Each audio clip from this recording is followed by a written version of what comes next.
So today I'm going to show you guys the trick that I found to getting your 3rd gen Raptor lights installed on your Tacoma.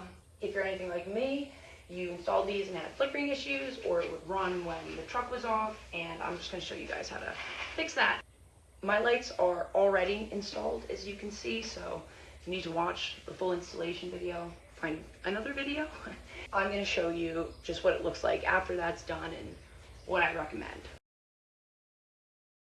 Okay, so first things first, definitely electrical tape all of the connections where you plug into your main wire here, because if you're anything like me and you go to frequent self-washes, these will fill with water. I use a little zip tie right here. I ran it down and around, and then I grounded it right here. Basically, you loosen it, and then you put in your little black connector, and then you tighten it back up. Let's get the fuse box off. So now that your fuse box is off, I placed mine over here. You can see that I wired it down through the back of the fuse box here, and I pulled out this entire little chunk of plugs. This is going in the INJ slot, so if you look at your back of your fuse box here, it is going to be this guy right here. So that's the one that I'm using. And then here's the second most important part about this.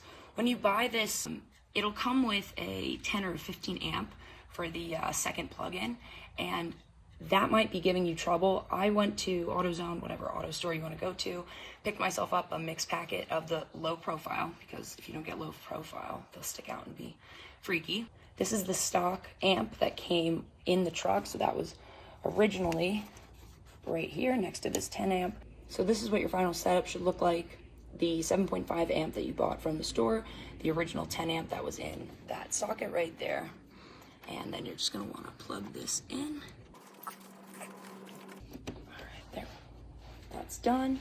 I would also recommend that before you finalize this wiring here, you test these lights, because you don't want to have to undo that whole thing. So now that we've done that, I'm going to turn the car on. Again, the wiring that I did just means that these run whenever the truck's engine is on. Hopefully this is good for you guys. I like the way this looks when I'm driving, so let me turn it on.